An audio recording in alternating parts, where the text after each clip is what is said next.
Muy buenos días amigos y amigas, bienvenidos a mi canal HB Noticias. Soy Víctor Franco Luna, corresponsal de Inti Noticias, transmitiendo desde la ciudad de Trujillo, capital de la primavera, para el Perú y el mundo. El personaje que vemos en pantalla es el doctor José Ugaz, un jurista peruano que participó en una conferencia de prensa en Panamá organizada por la Fundación para el Desarrollo de la Libertad Ciudadana. En dicha conferencia, el doctor Ugaz dio a conocer por primera vez los resultados de la investigación que realizó en contra de la banda criminal de Alberto Fujimori y Montesinos. Si retrocedemos un poquito más atrás, vamos a recordar cómo aparece Alberto Fujimori. Fujimori aparece en política en el año 1999 y participa en las elecciones generales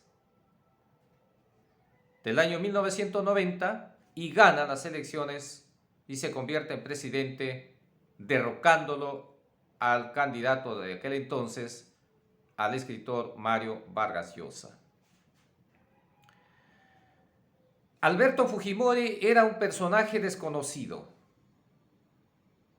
excepto donde él trabajó. Pero lo demás no lo conocíamos. Sin embargo, el doctor Ugaz explica que en las investigaciones que realizó encuentra que Alberto Fujimori traía una carga pesada en sus hombros, que siendo rector de la Universidad Católica se hizo pasar como campesino para apropiarse de hectáreas de terrenos. Imagínense, este hombre mafioso ya venía con esa yaya y su intención, cuando ya estaba en la presidencia, fue exterminar con todo y adueñarse de todo lo que él más podía. Y es por eso que en el año en el año 1992 da el autogolpe del 5 de abril y a partir de ahí se convierte en un dictador. Vota a los jueces, a los fiscales y pone a dedo. Captura los medios de comunicación, subordina a las Fuerzas Armadas y todo bajo su control. Esa es la trayectoria de la banda criminal de Alberto Fujimori y Montesinos. Y la heredera de esta banda criminal es Keiko Fujimori. Sigue la línea. Recordemos que en estas últimas elecciones que participó Pedro Castillo y Keiko Fujimori, ya en la segunda vuelta, apareció un audio de Montesinos que planificaba el fraude con el excomandante Pedro Rejas Tataje. ¿Y quién era el nexo para hacer todo ese trueque? Guillermo Sendón, un hombre de confianza de Vladimiro Montesinos. Esa es la mafia que está todavía en el Perú y que se oponen para que Pedro Castillo esté en el Palacio de Gobierno. Ellos son los que están hoy haciendo lo imposible para vacar al presidente. Esa es la mafia. Y es por eso que creo conveniente transmitir este video que data lógicamente de aquellos años, pero que nunca se supo, nunca se difundió. Y ahí están las pruebas. Como el doctor Ugaz lo explica con detalles cómo operaba esta banda criminal. Y así no nos cabe duda que viene operando en la actualidad la banda criminal que lidera Keiko Fujimori. Y aquí vamos a escuchar las palabras textuales del doctor José Ugaz. Escuchemos. Y aparece en ese momento un personaje que está ahí con él en la foto, llamado Vladimiro Montesinos Torres, un ex capitán del ejército que había sido dado de baja y encarcelado por traición a la patria cuando se le sorprendió vendiendo secretos militares del Perú, y que luego estudió Derecho en la prisión, se volvió abogado, por supuesto, en este caso particular, abogado de narcotraficantes. Era uno de los representantes más visibles del narcotráfico colombiano en Perú. Resulta que Montesinos, para hacer simple la historia, conoce a Fujimori en una circunstancia en la que Fujimori estaba en aprieto, porque se descubre cuando él era candidato que había falsificado documentos para hacerse pasar como campesino, siendo nada menos que el rector de la Universidad Agraria, y obtener tierras gratis que el Estado en ese momento ofrecía al campesinado pobre. Se había hecho de una hacienda, Fujimori, y esto aparece en el contexto de su campaña. Había que apagar este incendio lo más rápidamente posible y le recomiendan a Montesinos para resolver ese problema. Lo contrata como abogado y Montesinos muy eficientemente, efectivamente, logra resolver el problema, se robó el expediente y nunca más encontraron los documentos que generaron este caso. Y eso hizo posible que Fujimori llegara a ser presidente de la República. De hecho, cuando llega a la presidencia, le propone a este eficiente abogado que sea su asesor en materia de narcotráfico, abogado de narcotraficantes, algo sabía de narcotráfico, y que además se encargara de los temas de seguridad del Estado. Y Montesinos se convierte de facto en el jefe del Servicio Nacional de Inteligencia. Y ahí empieza esta historia. El Perú es un país con una vieja tradición autoritaria, plagado de golpes militares de Estado en el desarrollo de nuestra historia, y que a partir del año 80 inició una incipiente democracia. O sea que por suerte no se interrumpió y no se ha interrumpido hasta este momento, pero que en el año 90 tuvo una elección que generó mucha polarización en la población, porque por un lado se presentaba como candidato a la presidencia probablemente el peruano más ilustre que tenemos en este momento, que es Mario Vargas Llosa, Premio Nobel de la Literatura, y por otro lado, como siempre, una playa de otros 12 o 13 candidatos desconocidos que trataban de lograr la conquista del poder. Lo cierto es que faltando pocos días para la elección empieza a surgir un rumor, como suele ocurrir normalmente en Lima, de que había un candidato desconocido que, como en las carreras de caballos, desde atrás, y que este era el señor Alberto Fujimori Fujimori, hasta ese momento un personaje totalmente desconocido. Tenía un programa de televisión que probablemente solo veía su familia porque no tenía ningún impacto en la población, y se había desempeñado como rector de la Universidad Agraria del Perú.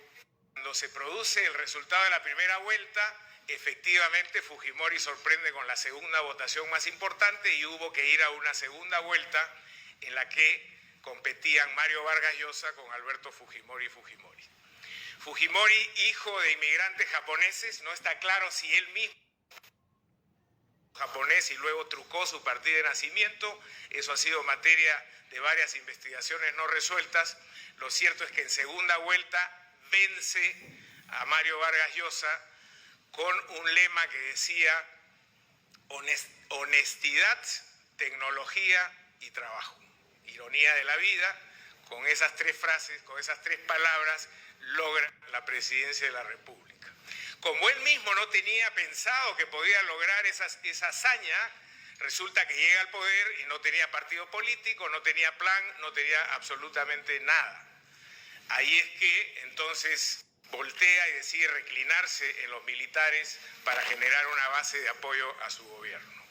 Y aparece en ese momento un personaje que está ahí con él en la foto, llamado Vladimiro Montesinos Torres, un ex capitán del ejército que había sido dado de baja y encarcelado por traición a la patria cuando se le sorprendió vendiendo secretos militares del Perú en el Pentágono de Estados Unidos, cuando el Perú compraba su armamento ya en los años 70, y que luego estudió Derecho en la prisión, se volvió abogado, por supuesto, en este caso particular, abogado de narcotraficantes. Era uno de los representantes más visibles del narcotráfico colombiano en Perú.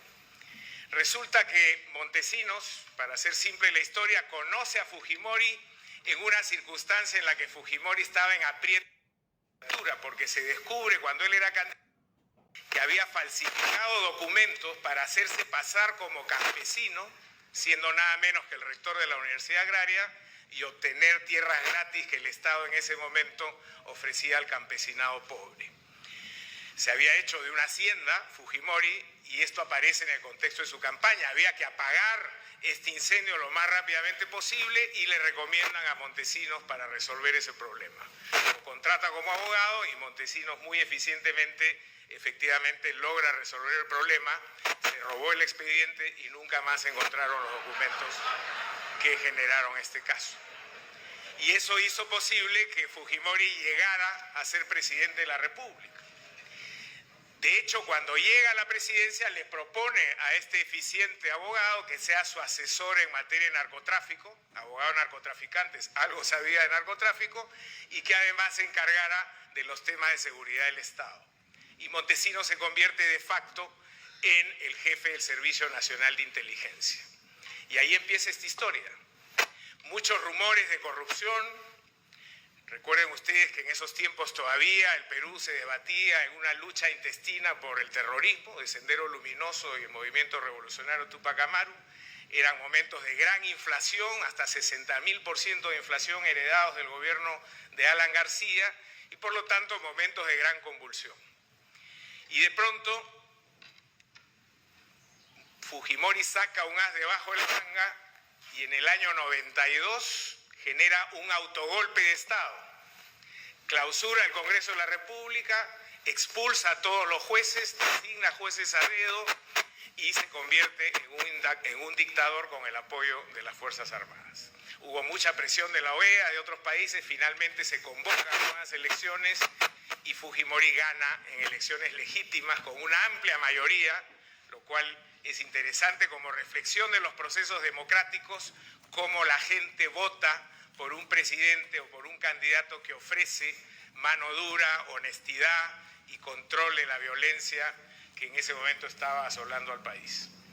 Bueno, se produce entonces un nuevo periodo, luego de 2 años de haber iniciado su vinculación como presidente, y estando prohibido para reelegirse, fuerza la Constitución con una interpretación del Tribunal Constitucional que él controlaba y se va a una segunda reelección.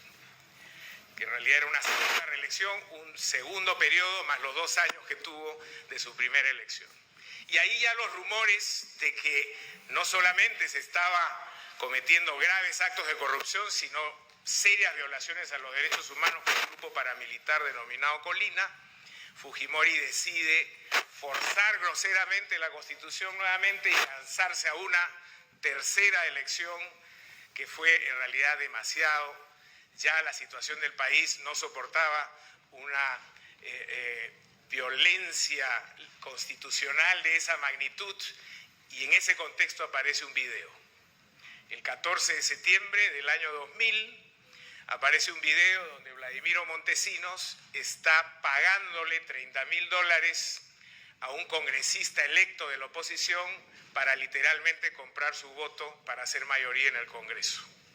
Eso con miles de personas en las calles protestando por haber forzado esta reelección abiertamente ilegal, pusieron al gobierno en una situación muy precaria. Fujimori gana esa tercera elección con un evidente fraude electoral y cuando aparece el video no tenía escapatoria, tiene que salir en prensa y decir de que él no sabía nada, que Montesinos lo había engañado y que iba a convocar a elecciones tempranas a fines de ese año. Montesinos se sube a un avión y se viene a Panamá, que siempre ha sido un país muy solidario y ha acogido a mucha gente. En esos tiempos, el canciller de la República, José Miguel Alemán, a quien tuve la oportunidad de pasar a visitar en esos días y me muestra los pasaportes de Montesinos y de su amante Jacqueline Beltrán, que estaban buscando refugio aquí. Bueno, felizmente Panamá no accedió al asilo, Montesinos se vio obligado a regresar clandestinamente al Perú y ahí empezó el comienzo del final. Fujimori no resistió más. Montesinos vuelve a fugar, esta vez en un yate, se va hacia Aruba. La situación social era insostenible y entonces el ministro de Justicia me convoca y me pide que lo asesore en la captura de Montesinos porque ese era el encargo que él había recibido del presidente Fujimori. El ministro de Justicia, que era una buena persona, en un gobierno equivocado, suele ocurrir, había recibido este encargo del presidente Fujimori, yo acepto asesorarlo y ahí empieza un desencadenamiento de hechos que no terminó hasta mucho tiempo después. Al día siguiente aparecen 45 millones de dólares en cuentas suizas en Zúrich de 3 empresas a nombre de Montesinos y algunos de sus compinches, y entonces el gobierno no tiene escapatoria, decide iniciar las investigaciones penales y deciden pedirme a mí que asuma la representación de la defensa del Estado como procurador especial para este caso.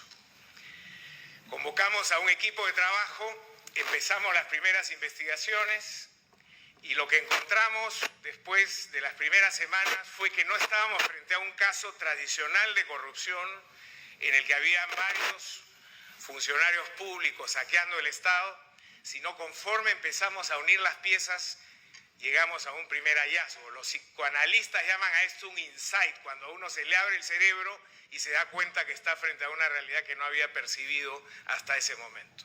Estábamos frente a una organización criminal y no a un caso en el que habían actos de corrupción aislados.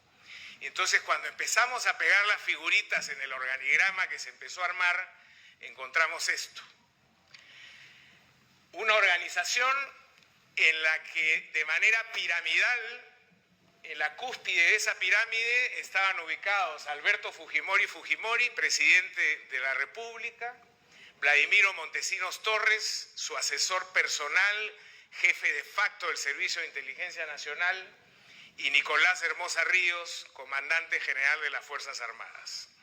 Estos tres eran el triunvirato que organizaba el resto de la captura del Estado y habían copado todos los sectores posibles que el Estado peruano ofrecía en ese momento. En la foto de la extrema izquierda, ese señor se llama Alipio Montes de Oca, presidente del Tribunal Electoral.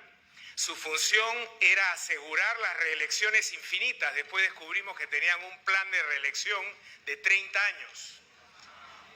Y Alipio Montes de Oca aparece en un video recibiendo $10.000 de parte de Montesinos. Bueno, Montesinos tenía esta patología que lo llevaba a filmar todo, lo cual nos ayudó mucho luego en las investigaciones. Y ahí Montesinos le dice, mira, Alipito, se llamaba Alipio, pero decía Alipito, vas a recibir $10.000 mensuales adicionales a tu sueldo para que tú te encargues de que las reelecciones siempre sean posibles y que los candidatos de la oposición no puedan prosperar. Ese fue básicamente el objetivo perseguido desde el ámbito electoral. Este señor y 2 magistrados más del Tribunal Electoral, asalariados por Montesinos, básicamente se encargaron de hacer posibles los fraudes electorales sin sobresaltos para la organización.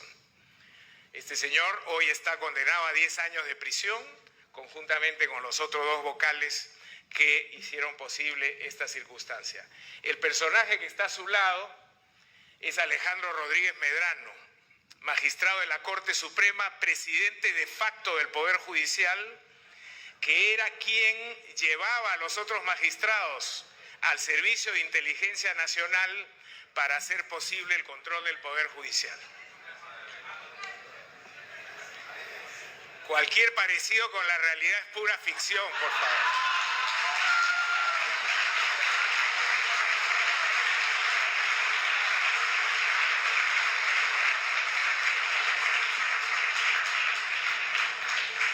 El Poder Judicial cumplía 3 objetivos en el contexto de los planes de esta organización criminal. En primer lugar, aseguraba la impunidad de la organización. No había un solo caso que pudiera pasar al sistema judicial y que terminara en una sentencia condenatoria. En segundo lugar, era el bulldog del régimen, perseguía a los enemigos políticos, les abrían casos penales, los obligaban a huir del país. Lo hicieron con algunos magistrados del Tribunal Constitucional, con Baruch Ifcher, propietario de Canal 2, y otros que empezaron a cuestionar al gobierno y su red ilegal. Entonces se convirtió en un instrumento de persecución política. Y en tercer lugar, fue un aparato extorsivo. Cuando encontraban casos donde había mucho dinero, casos de mineras, de pesqueras, de grandes inversiones, aparecían y se vendían a una de las partes para asegurarles un resultado. Si las vacas estaban flacas y no había muchos casos, entonces los creaban, se inventaban casos, denunciaban a personas y luego les cobraban para archivarles el caso que ellos mismos habían generado. Y esta fue entonces una de las cajas chicas de la organización criminal. El sujeto del medio es Víctor Joy Guay, presidente del Congreso, operador político de la organización criminal. Era el encargado de tener alineados a todos los congresistas para que votaran en determinadas circunstancias. En esa época la tecnología celular no estaba desarrollada y entonces todo se manejaba por Viper y los convocaban por Viper a votar y ahí se enviaban las instrucciones del régimen para que se alineara lo que el triunvirato decidía hacer. Y además era el encargado de enlazar con los medios de comunicación social para que hubiera una sola voz. En ese momento en el Perú habían 7 canales de televisión abierta y 2 canales de cable. De los 7 canales de televisión abierta, el gobierno tenía comprados a 6. Y tenemos los videos donde aparecen entregando millones de dólares, siempre en la sala del Servicio de Inteligencia, para comprar la línea editorial, que la prensa no cuestionara al gobierno y que más bien atacara a sus enemigos. Y el 7º canal no lo compraron porque era el canal del Estado, entonces ese era gratis. Con lo cual tenían 100% del control de la televisión abierta y de los 2 canales de cable compraron uno por 10 millones de dólares y el otro jugó un papel muy relevante en la caída del régimen, que fue Canal N, que subsiste hasta el día de hoy, un canal solamente de noticias. El calvo que está a su izquierda es el señor Venero. Venero era el financista de la organización, el encargado de sacar el dinero a los paraísos fiscales, de operar con los bancos y sacarle los fondos, robarle los fondos a la caja de pensiones militar y policial, que es fue una fuente de financiamiento permanente de esta organización. Y estuvo, por supuesto, vinculado a una serie de fraudes presupuestales que permitieron que Montesinos acumulara un conjunto de certificados al portador donde tenía decenas de millones de dólares. Y finalmente, en la foto que no se nota, ese es un general del ejército. El ejército cumplió un rol también bajo el control de esta organización, porque el ejército está en el Perú bajo el control de la zona donde se produce la hoja de coca. El Perú es el primer productor de cocaína en el mundo y esta era una fuente inagotable de recursos. Se cobraban cupos a las organizaciones narcotraficantes para que dejaran despegar a las avionetas o pasar a las embarcaciones y ese dinero iba repartiéndose entre los militares de la zona y llegaba luego a Montesinos. También fueron utilizados los militares como un aparato de violación de derechos humanos y ahí se crea el famoso Grupo Colina, que hoy está desbaratado, todos en prisión, que básicamente se dedicó a asesinar a aquellas personas que se sospechaba o sospechaban ellos que estaban vinculados a organizaciones terroristas. Luego, como suele ocurrir, degeneró en un grupo de alquiler que asesinaba a los enemigos políticos o a rivales económicos, incluso de empresas competidoras, por una suma de dinero. Esto no agota, por cierto, el ámbito del Estado peruano, pero creo que es una buena foto de cómo se llegó a capturar totalmente la estructura del Estado.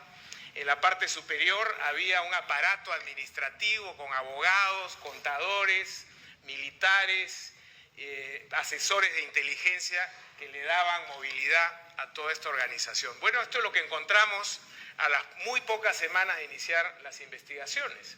Un poder ejecutivo capturado, un poder legislativo capturado, la administración de justicia sometida, el poder electoral sometido, las Fuerzas Armadas y policiales totalmente contaminadas.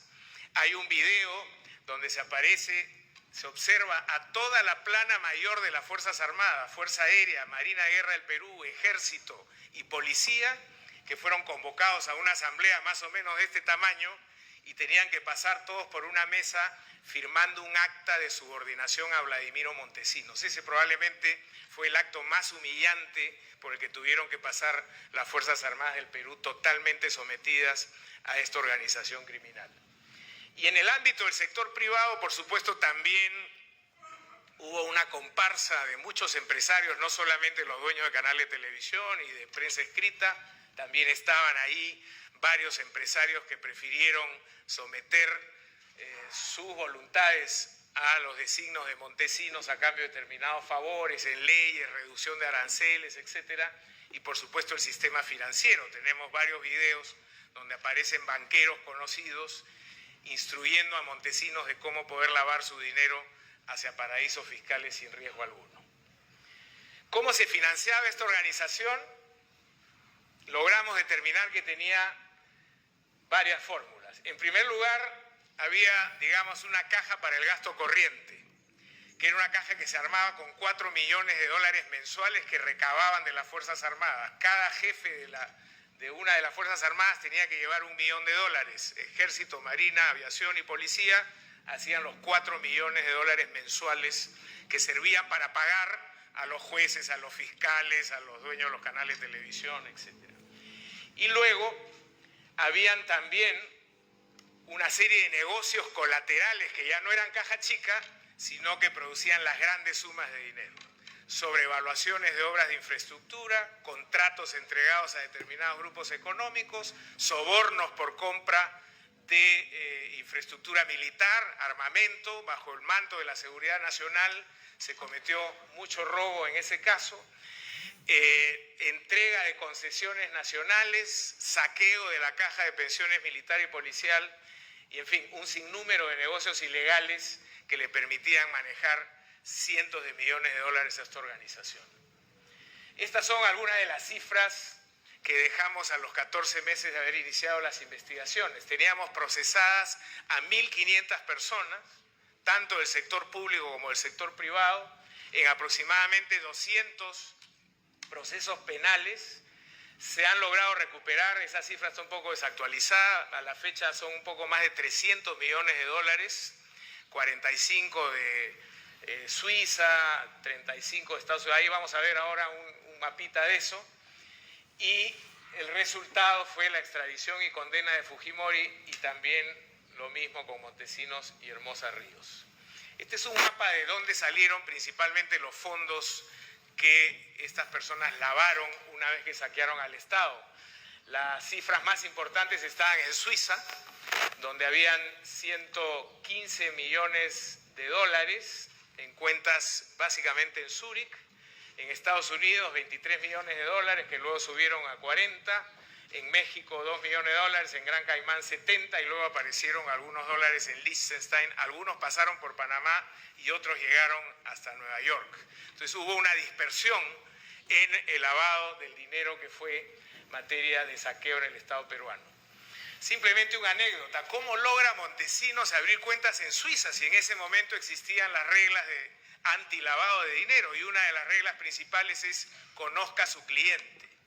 Se supone que cuando uno va con dinero de esas magnitudes a un banco, el banquero tiene que chequear quién es la persona que viene, tiene que ser presentado por otro cliente. En este caso, efectivamente, Montesinos fue presentado por otro cliente que era un traficante de armas.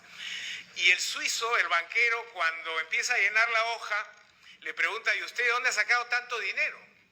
Y Montesinos le dice: bueno, yo vengo de una familia acomodada en el Perú, porque nosotros nos dedicamos al negocio de la harina de pescado. Perú es un gran productor de harina de pescado.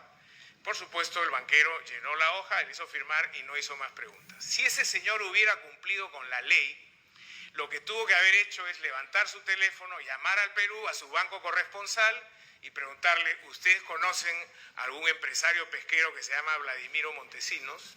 Y lo que hubiera escuchado al otro lado es que alguien se caía de la silla, porque obviamente era el asesor principal del presidente de la República, muy voceado como un personaje vinculado a la corrupción.